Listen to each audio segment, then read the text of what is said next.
James, welcome back to the channel. So glad you are here. I want to announce a milestone. We've hit 800 subscribers. Thank you so much for everybody who's watched. And the fact that you're here tells me that you care about holding ministers accountable for very ungodly actions. We need to eliminate all forms of clergy misconduct. We need to hold ministers to the high standards that they claim to hold. And I would be happier. It's just, the more the more layers we keep pulling back on, like an onion, you just keep peeling and peeling. This gentleman, it's the Frisco campus of Gateway Church. There's conflicting reports. We don't know if he was a volunteer or on staff. There were some people who said something to the leadership of Frisco campus about this person, and they were asked to step down.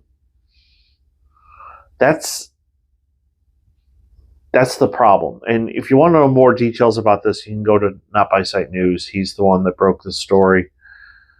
I would encourage you to consider helping him out. I'm blessed. I've got a great job. I can't talk about my day job here, but I'm very blessed.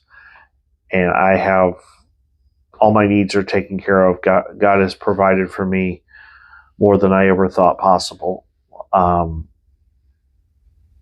But he refers to himself as Blind Christian Guy, and that's my only critique of him. Is I wish he would just say his first name. So his wife had a stroke, and she works or was working. Is no longer working. In that, the longer she's out of work, the more bills are going to pile up. And if you can help out in any way,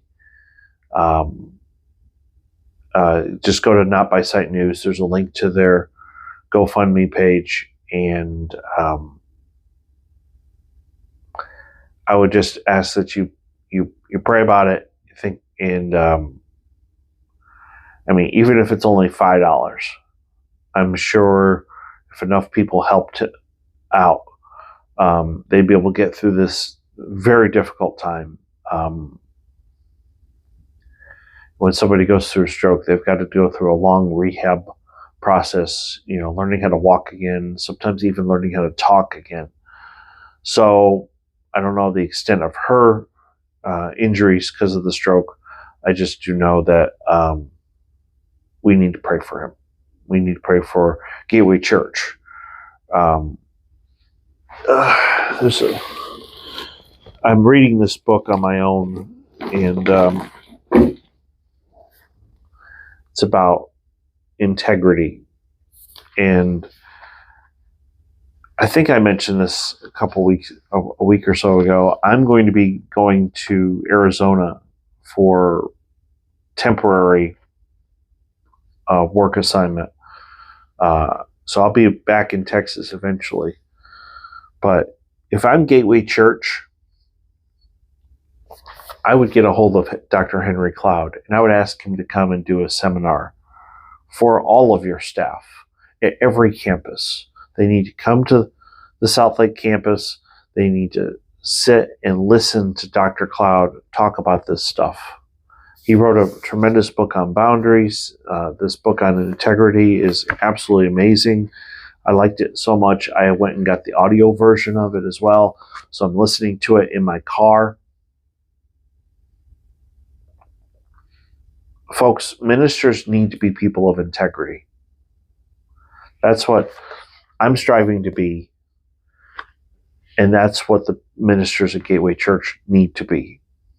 If they're going to change their culture from a culture of protect and hide to a culture of transformation and a culture of transparency, they need to be people of integrity. And I would encourage them to get a hold of Dr. Henry Cloud and have him come and speak to all of the leadership at every campus in the Dallas-Fort Worth area. And I think they have a campus in Wyoming. You know, they can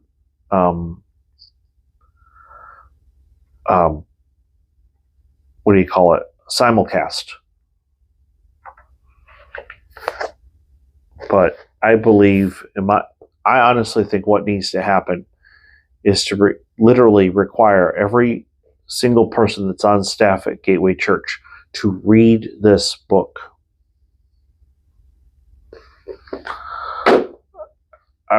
It's absolutely fantastic. I think it's even better than the Boundaries book that he wrote. So, but we'll see what happens. Anyway, until then, if you are new, please hit like and subscribe. The fact that this Scott Gerber guy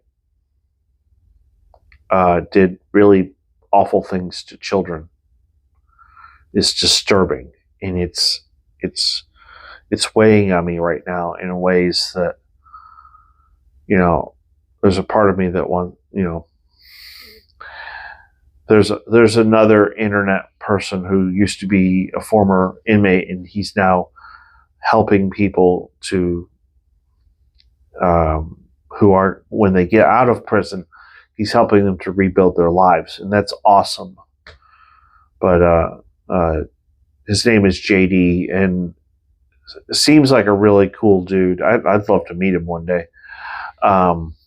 But I don't know. He says that we should throw all chomos and wood chippers.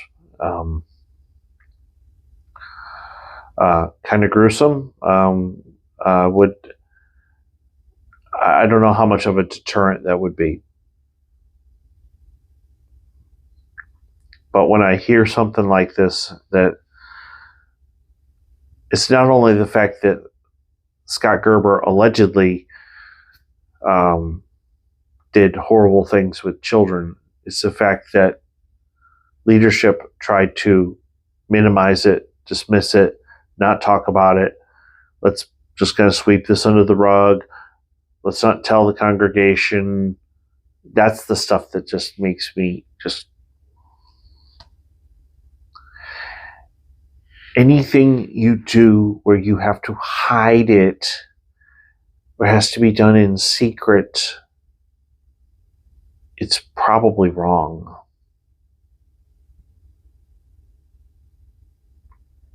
They should have been proactive. They should have said, this is wrong. We fired him immediately and we turned him into the police. That's why I've said on this channel over and over again, if there's anything involving children, there should be 2 adults present.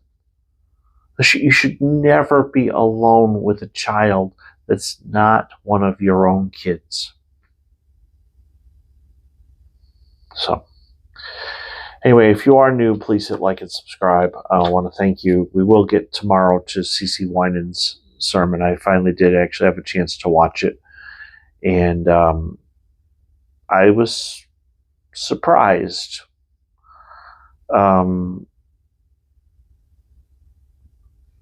Well, also later on this week, we'll get to the IHOP story.